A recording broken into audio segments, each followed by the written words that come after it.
기도의 수에 들어가니라. 아멘.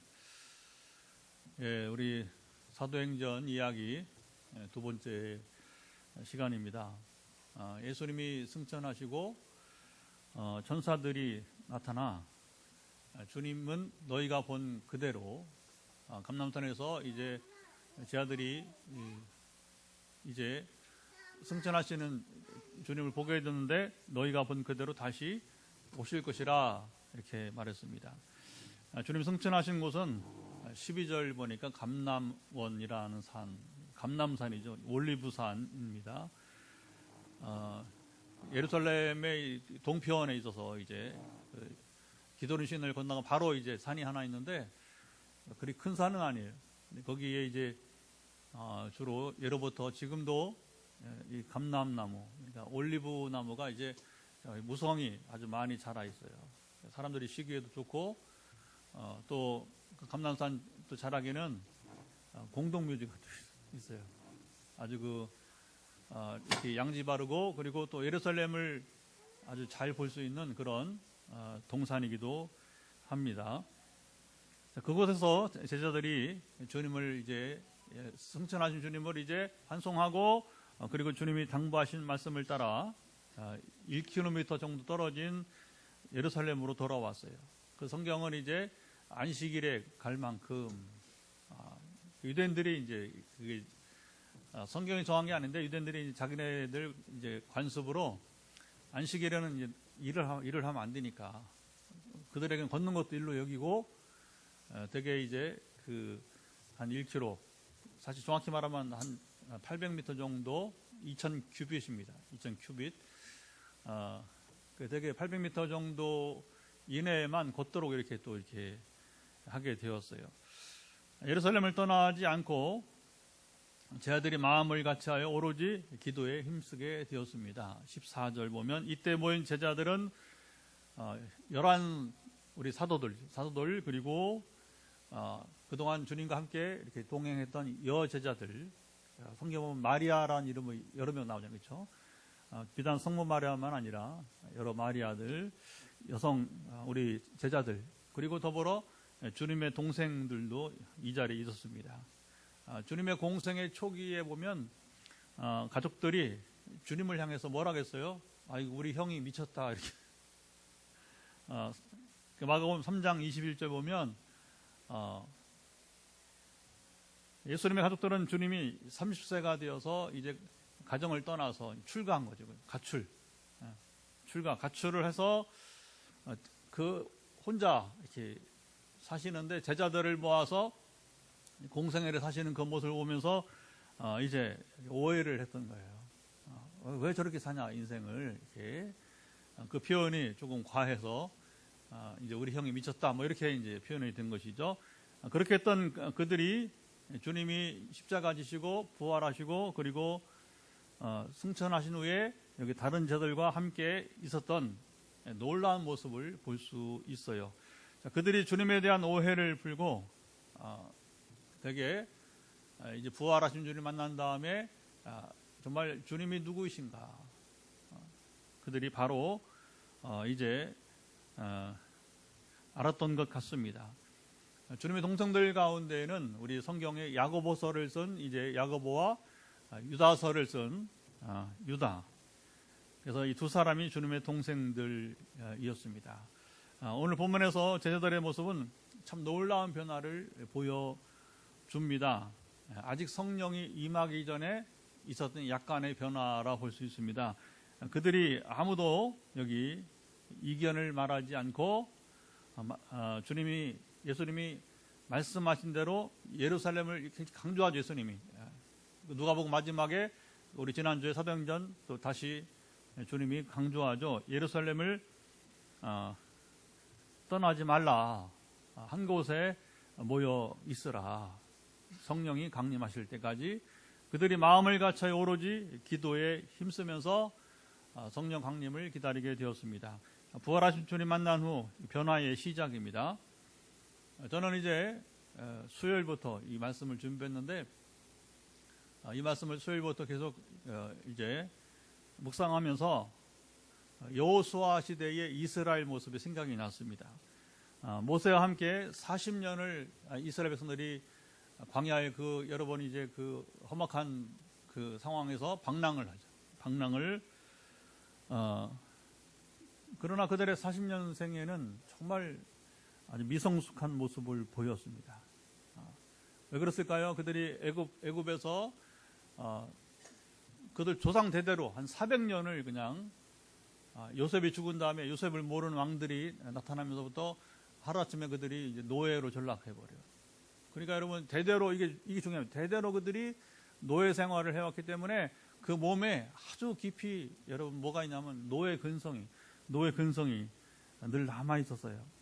그런데 모세가 죽은 후 여호수아의 리더십 아래 요단강을 건너면서부터 전혀 다른 모습을 여러분 보였습니다. 그뿐입니까? 여리고성 점령을 앞두고서 하나님께서 뭐라고 그래요? 모든 이스라엘 남자들은 할례를 받으라. 여러분 기가 막힙니다. 아니 전쟁을 앞두고서 어떻게 할례를 남자들이 여러분 힘도 못 쓰는데 그리고 그들이 할례를 받은 사실을 알고 만약에 여러분 거꾸로 이제 주변 조속들이 이스라엘 급습해버리면 여러분 아시죠? 야곱 시대에 야곱의 두 자녀가 시몬과 레위가 가서 세겜성 남자들을 다 죽여버렸잖아요. 그렇죠? 그런데 아무도 여호수아의 물론 하나님께서 명령하신 거지만 여호수아의 말을 따라서 한 명도 이스라엘 여러분 거역하지 아니하고 정말 순종하는 기가 막힌 모습을 보고 또 여리고성을 점령할 때에는 그들이 일사불란하게 소리를 내지 아니하고 그렇죠. 일체 침묵 가운데 순종하는 그 질서를 여러분 이제 보였습니다. 어떻게 이스라엘이 그렇게 40년 만에 변화되었습니까? 아주 이것은 대가 지불이 컸어요. 40년간 이스라엘이 광야에서 부모들이 죽어가는 모습을 보았어요. 그들은 여러분 눈에 왜 우리 엄마 아버지가 죽었는지를 그들은 잘 기억합니다. 하나님께 거역했기 때문에 순종하지 않았기 때문에 그러니까 여러분 이게 산교훈이죠. 아주 충격을 받으면서 그들이 그러니까 출애굽 1.5세 또 2세들이 이제 배운 결과인 것입니다. 자, 오늘 본문에서 제자들도 예수님이 승천하신 후 전과 다른 모습이 여러분 나타났어요. 훈련과 순종은 여러분 이렇게 시간이 걸립니다. 그들이 예루살렘에서 모였던 곳은 13절 그들이 유하는 다락방이었습니다. 마가의 어머니 다락방이었습니다. 다락방이란 이 번역은 다소 편견을 여러분 제공합니다. 그래서 되게 뭐라고 하냐면 우리 수요일날 이제 여기 포항 영덕 이게 우리 영천 이렇게 우리 동해안 지역에서 지금 이제 10명 처음에는 이제 9명이 10명이 지금 이제 해서 이제 실제 모이는 것은 6, 7명 이제 아마 이번 주는 또 한 8명 모일 것 같아요.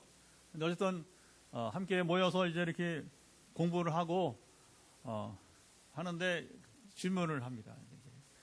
아니 다락방에서 어떻게 120명이 모일 수 있느냐? 여러분들 지금도 그런 생각이 들죠, 그렇죠? 그래서 제가 답을 했습니다. 이스라엘 성지 순례를 하면서 예루살렘에 가면 바로 이 다락방이라고 이제 추정되는 곳에 방문합니다. 그래서 그 현재 남아 있는 건물은 커다란 아주 큰 집이에요. 2층 다락방은 없고 지금은 탁 트인 그냥 이 건물만 이게 남았어요. 2001년도 벌써 저도 오랜 세월이 2001년도 제가 현장에 들어가 보니 120명은 물론 그 이상도 들어갈 수 있는 아주 큰 집이에요. 큰 집. 되게 그때 마가의 어머니가 상당히 이제 재력가가 아니었는가. 그 당시에 그런 집이었다면 이제 그리고 성경이 또 증언하니까 사실이라고 봅니다. 여기서 우리가 접목할 것은 왜 이때 모인 제자들의 수가 120명이었느냐 하는 것입니다. 예수님의 제자 규모는 성경을 보면 12제자를 시작을 해서 물론 뭐 더 작게는 수제자라 부르는 세제자 그렇죠? 왜냐하면 주로 주는 중대한 일일 때는 12를 다 데리고 다니지 아니하고 이제 베드로 이제 야고보 요한 이렇게만 이제 데리고 다녔으니까 우리가 제자 규모를 말하면 세 제자부터 12제자, 그리고 70인 제자, 그리고 오늘 본문에 흔히 말하는 120문도, 그리고 사도 바울이 고린도서 15장 6절에서 이제 전하는 바로 500여 주님의 부활을 목격했던 500여 형제까지 이어집니다. 자, 주님의 공생애 동안의 최대 제자 공동체는 이제 500여 명이었습니다. 주님의 부활까지 목격한 자 500명 가운데 결국 120명만 순종하여 예루살렘에 모였어요. 나머지 300여 명은 어디에 갔습니까? 이것이 의미하는 바가 무엇일까요? 제 아들은 예수님께서 이제 승천하시면서 몇 날이 못 돼요. 자, 주님이 승천하신 때부터 이제는 몇 날이 못 돼요. 성령이 임하실 것이라는 말씀을 확실히 믿었습니다. 그들은 예루살렘을 떠나지 말라는 말씀에 순종하여 적지 않는 제자들이 누구의 제재를 받지 않고 모일 수 있는, 당시에 이제 유대교인들이 상당히 경계를 했거든요.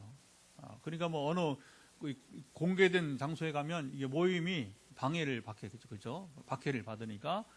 근데 어떤 방해도 받지 않는 유일한 장소가 있었는데 바로 그것이 마가의 어머니 다락방이었습니다.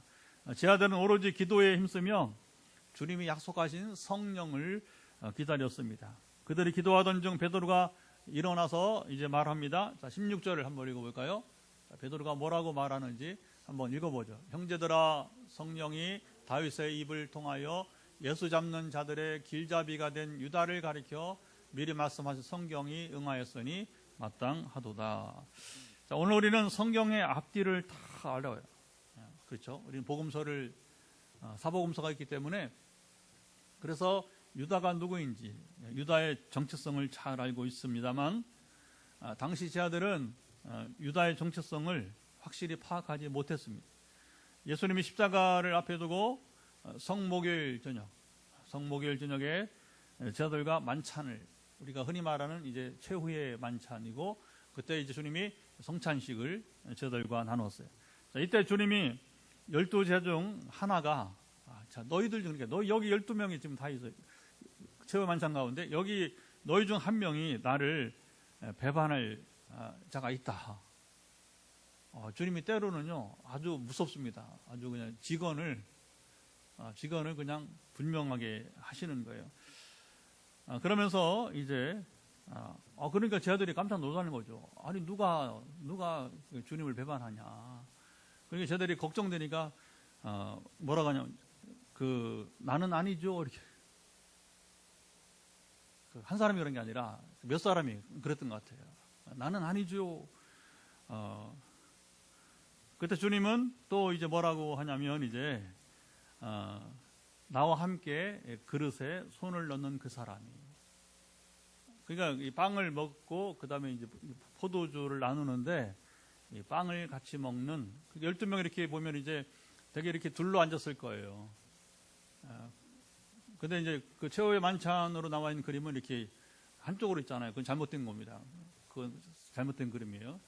어떻게 앉았겠어요, 여러분? 12명, 예수님 13명이니까 되게 테이블을 두고 둘러 앉았을 거예요. 그렇죠? 둘러서. 그리고 옛날 유대인들은 의자에 앉지 않았어요. 어떻게 앉았냐면 이렇게 요즘 아랍인들도 그렇게 하는데 주로 이렇게 이 베개 같은 걸 놓고서 이렇게 거의 반쯤 누워서 먹었어요.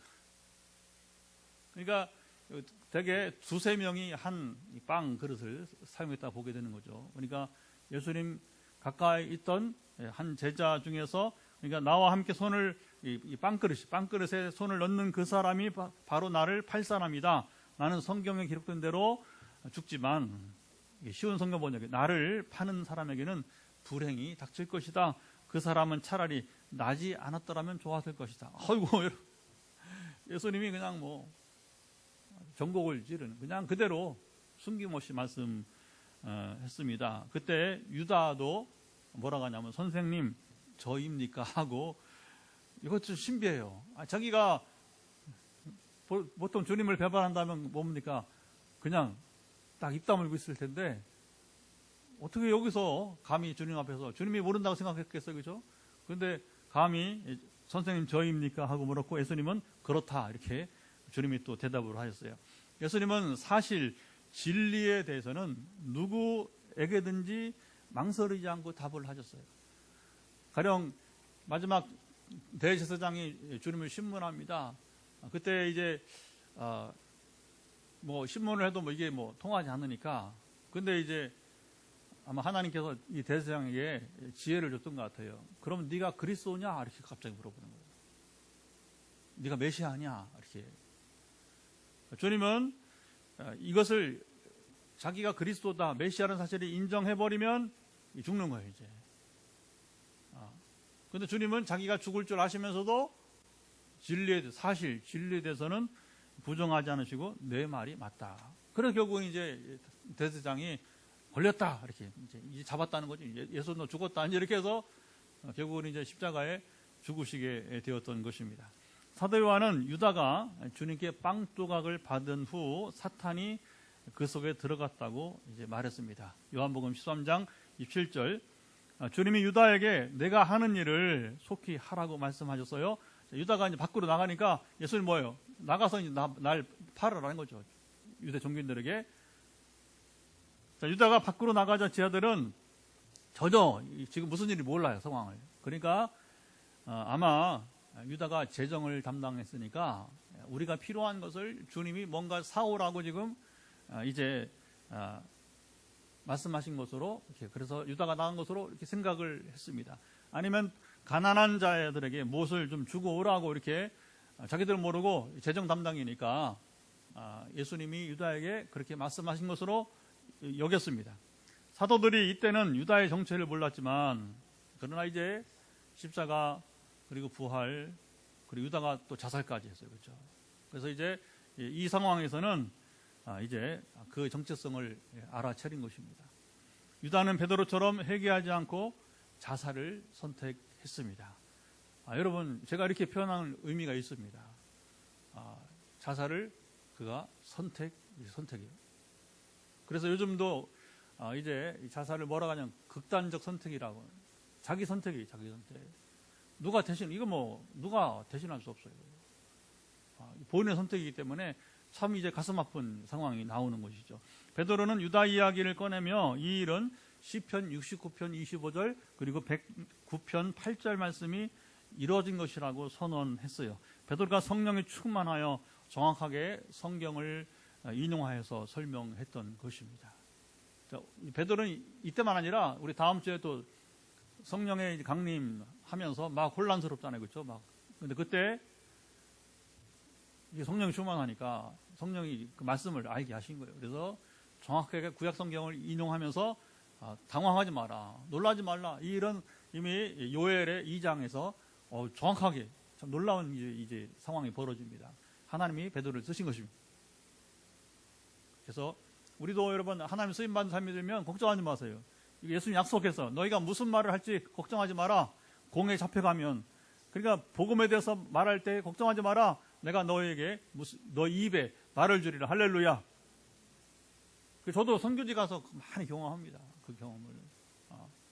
브런트 생각이 나고, 그리고 이제 무슨 말을 해야 될지 이렇게. 실제로 사탄이 막 역사하고 그럴 때도 당황하지 무슨 말을 할지를 바로바로 그 지혜를 주시게 되는 거예요. 베드로가 시편 가운데 그의 직분을 타인이 취하게 하소서. 이게 바로 뭐냐? 유다 이야기예요. 유다 이야기를 오래전에 시편에서 예언한 것이 오늘 이루어졌다 하는 것이죠. 정확하게 성경을 이제 인용하며 설명했습니다. 베드로는 유다를 대신하여 사도를 보충하자고 여기 이제 제안을 했어요. 유다를 대신할 사도의 자격을 말하고 보니까 자격이 있는 사람이 2명이 있었어요. 2명의 후보를 놓고 그들은 기도하였습니다. 그리고 제자들이 기도 후에 제비뽑기를 했어요. 오늘처럼 이렇게 여러분 총회장, 노회장, 우리 각 교회에서 항존직 선출할 때 선거 투표를 하지 않고 제비뽑기를 여러분 이제 했습니다. 제자들은 성령이 곧 임하심을 앞두고 기도하고 기다리면서 왜 이때 이 일을 했습니까? 그리고 그들은 투표가 아니라 이제 제비뽑기로 제자 충원을 한 의미가 무엇일까요? 예수님은 부활하시고 바로 승천하지 않으셨습니다. 제 아들이 모두 부활을 확신하도록 여러 차례 만나 주셨어요. 제 아들이 혼자 있을 때, 둘이 있을 때, 그리고 11 제자가 있을 때에 바울이 전해준 것처럼 500여 형제에게 주님은 나타났습니다. 주님의 제자들에게 부활을 확신시켜주는 시간이 꼭 40일이 걸렸던 것이죠. 그래서 우리가 늘 말하지만 하나님은 즉흥적으로 하지 않았어요. 이미 다 계획을 세우시고, 그리고 지금 그 사람들에게 필요한 만큼, 그렇죠? 필요한 시간만큼 이제 서두르지 않고 함께 하시면서 그들에게 부활을 확신시켜 주신 것입니다. 부활하신 주님께서 이렇게 하심으로 제자들은 불안하여 숨어 있다가 용기를 얻었습니다. 주님이 승천하시고 제자들은 주님의 말씀을 쫓아서 온전히 그들이 순종하였어요. 120명이 더불어, 오늘 제가 여기서 설교 제목을 잡았습니다. 이제 마음을 같이하여. 참 어려운, 여러분, 이게 나오면 더불어 마음을 같이하여. 시작. 더불어 마음을 같이하여.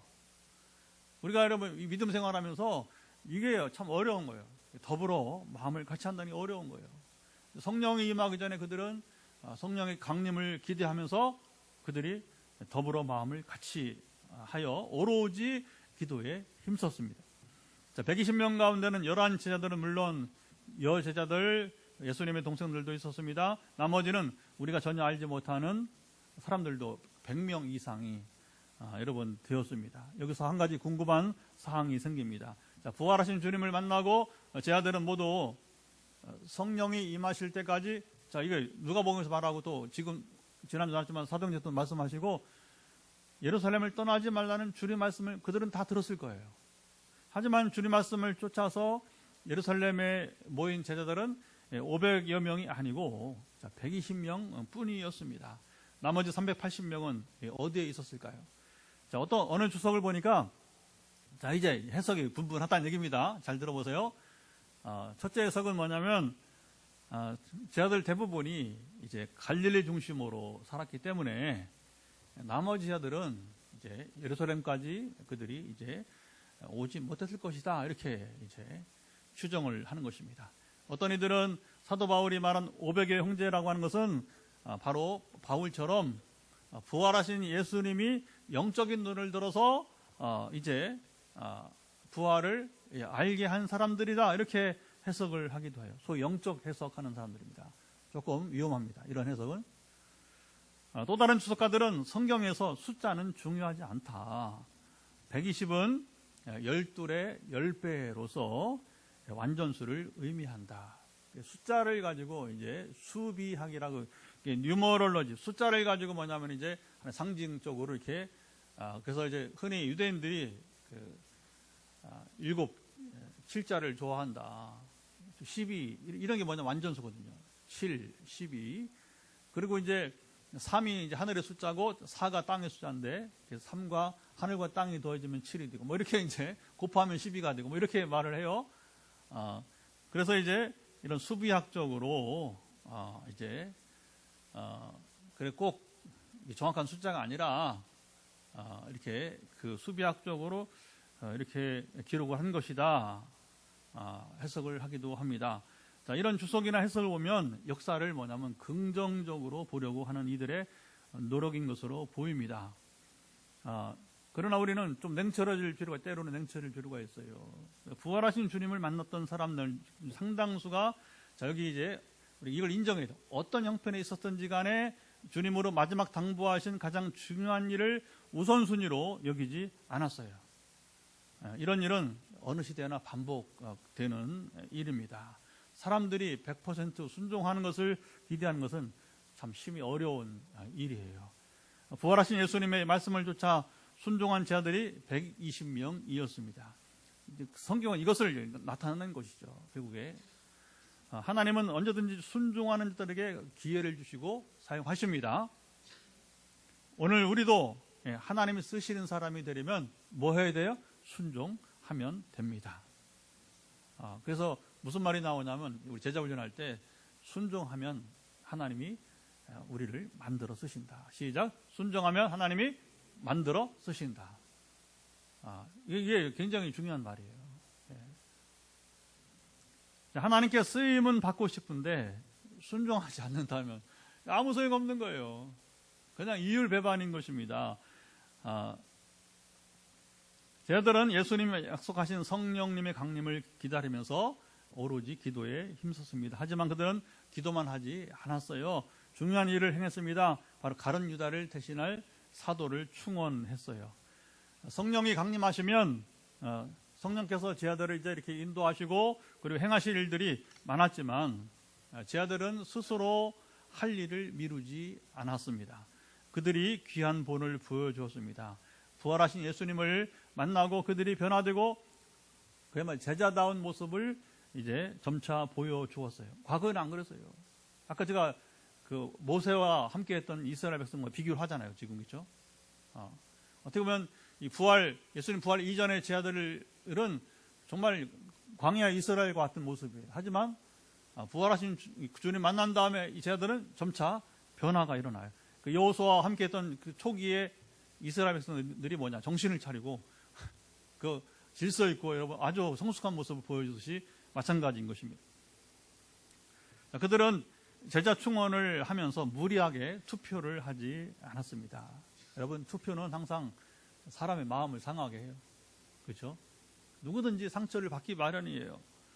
먼저 사도의 자격을 정했습니다. 자, 21절, 22절 보면 사도의 자격을 베드로가 말하는데 자, 뭐라고 하고 있는지 자, 요한의 세례로부터 시작. 요한의 세례로부터 우리 가운데서 올려가져 주신 날까지 주 예수께서 우리 가운데 출입하실 때에 항상 우리와 함께 다니던 사람 중에 하나를 세워 우리와 더불어 예수께서 부활하심을 증언할 사람이 되게 하여야 하리라 하거늘.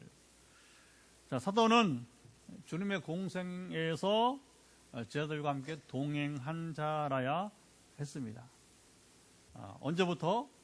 예수님께서 세례요한에게 세례를 받으실 때, 그 공생의 대비이거든요. 예수님의 공생의 그 취임식이 언제냐면 바로 세례요한에게 주님이 굳이 세례 받지 않아도 되지만 그러나 겸손하게 주님이 다른 사람들처럼 이렇게 사람으로 오신 분이기 때문에 마치 어렸을 때 할례를 받았듯이 주님은 공생을 시작할 때에 세례요한에게 세례도 받으셨어요. 물론 그때 하늘에서 이제 이는 내 사랑하는 아들이요 내 기뻐하는 자라 하나님의 아들이심을 공개적으로 선포받게 되었고요. 그리고 이제 제자는 뭐 하는 사람이라고요? 사도는 예수님이 부활하심을 증언하는 바로 증인이.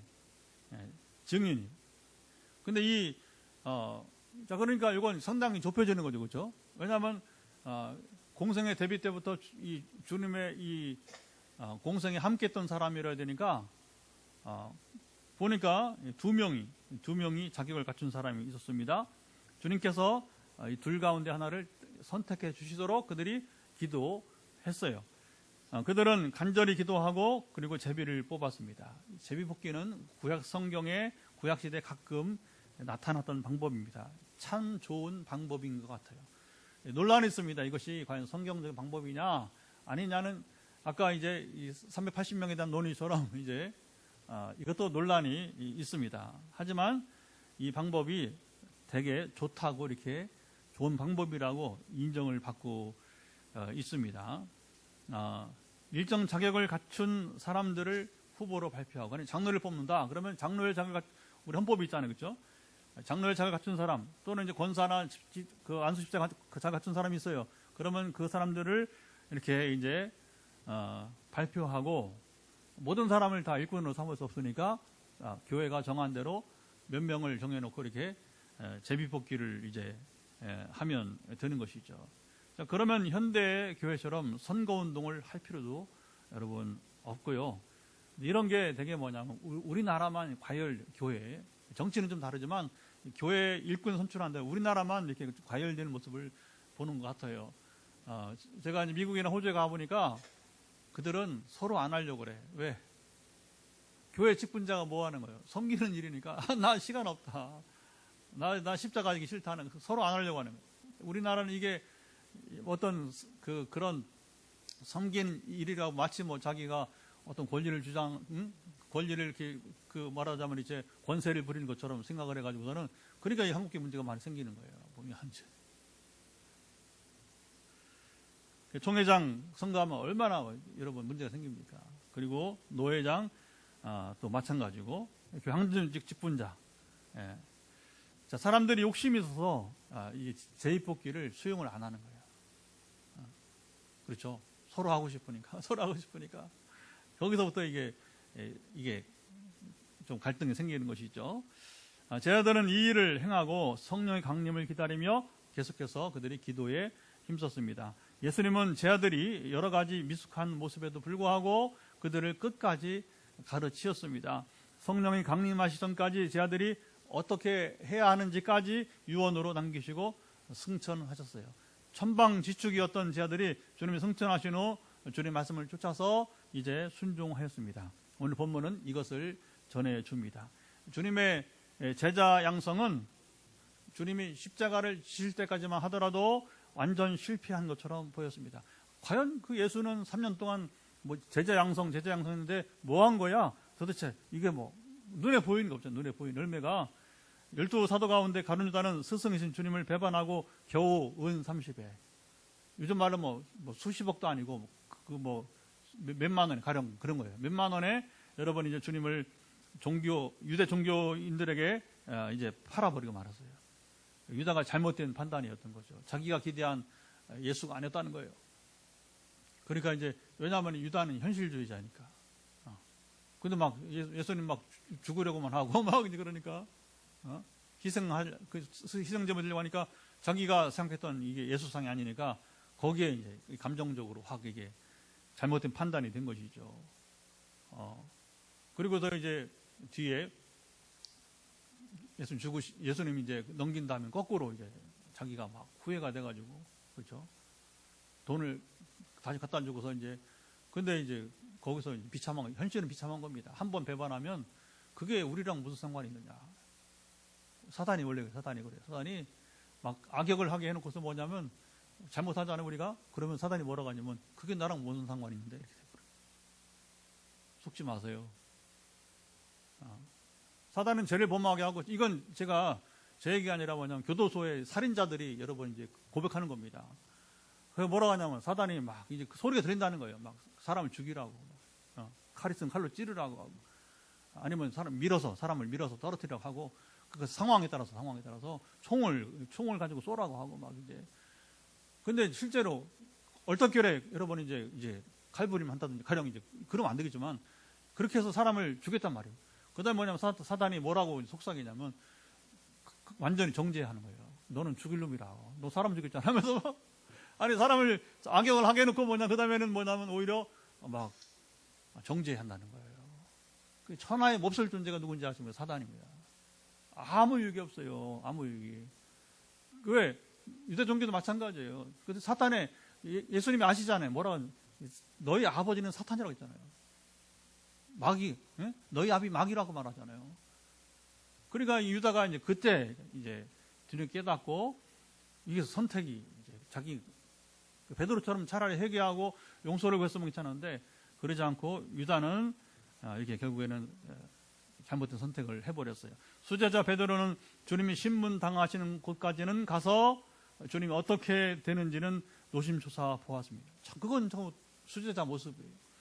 하지만 그곳에 있던 사람들이 너도 예수의 제자 중 하나인 것, 그도 예수의 제자 중 이제 하나인 것을 알아보았습니다.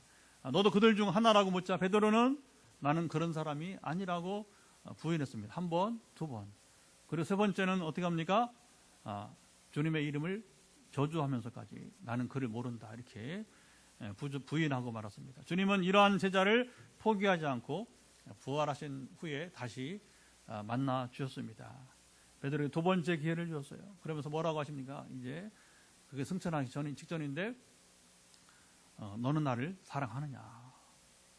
요한복음 21장 세 번이나 그러니까 베드로가 한 번, 두 번 너는 나를 사랑하느냐 할 때 가슴이 이제 메어지는 거죠. 전에 자기가 세 번 부인한 적이 있기 때문에 그래서 주님은 세 번 반복해서 내 양을 먹이라, 내 양을 치라 하면서 베드로에게 제자 사명 기회를 그래서 이제 이걸 가지고 뭐라 하면 주님이 베드로에게 두 번째 기회를 주셨다 이렇게 우리가 해석을 하는 것입니다. 주님께 제자들을 향해 오래 참고 기다리시면 끝내 좋은 열매를 여러분 맺게 되었습니다. 그러니까 십자가 이제 앞에까지만 보더라도 주님은 제자 양성에 100% 실패한 것처럼 보였지만 그러나 아니요. 부활과 이제 이후에는 이제 성령 강림 후에는 그는 이제 유다는 뭐 할 수 없지만 나머지는 100% 성공한 여러분 제자 양성이 되었던 것입니다. 할렐루야. 이런 경우가 여러분 베드로 뿐이겠습니까? 역사상 이런 사람들이 많습니다. 저와 여러분도 여러분 그렇지 않습니까? 하나님은 오늘도 제 아들을 부르십니다. 부르시고 그리고 연단하십니다. 주님은 우리 각 사람이 온전한 제자가 되기까지 오래 참고 그리고 기다리십니다. 제자는 하루아침에 태어나지 않아요. 제자는 훈련으로 여러분 됩니다. 이거 선교단체 말이 아니에요. 사실이에요. 그냥 선교단체에서 많이 쓰는 말입니다. 훈련으로 되는 제자, 뭐 이렇게 책도 있고 가장 좋은 훈련은 다음 주에 나눌 성령이 강림하심을 경험하는 것입니다. 우리가 여러분 이제 주님 제자가 되기 위해서는 성경 공부도 제대로 해야 되고 그래도 우리가 주일하고 성경 공부하는 거예요. 또 때로는 이제 목회자들은 신학 공부를 또 많은 세월 걸쳐서 공부를 하게 되고 또는 이제 우리가 학교 평신도들도 이제 제자 훈련을 이제 우리가 받아야 하지만 이 모든 공부나 훈련 위에 성령이 여러분 임하셔야 됩니다. 그 많은 성경 공부, 그 많은 신학 공부 그것만 가지고 안 되는 거예요. 그 다음 시간이 중요합니다. 성령이 임하셔야 합니다. 제자들이 성령이 강림하시기까지 그들의 일을 최선을 다했듯이 오늘 우리도 우리가 해야 할 일들을 미루지 말고 성실하게 해나가기를 바랍니다. 자, 이 시간 우리 다 같이 일어나서 찬송하며 기도합니다. 사도행전 말씀 우리 나누기 두 번째 우리 시간인데 계속해서 사도행전을 나눌 때 오늘 우리 모두에게도 바로 제자들에게 임했던 성령께서 이제 임해 주옵소서. 그리고 우리 포항 빛내리교회가 건축 이후에 성령께서 교회를 괄목할 만하게, 여러분 이제부터 연초니까 연말까지 이제 지금 시작이니까 괄목할 만하게 친히 세우시는 한 해가 되기를 기도합니다. 그래서 메타버스도 있지만 그러나 현장교회 우리가 부흥을 해서 특별히 우리가 기도를 했으면 좋겠습니다. 오늘 찬양은 그 사랑 띄워주시기 바랍니다.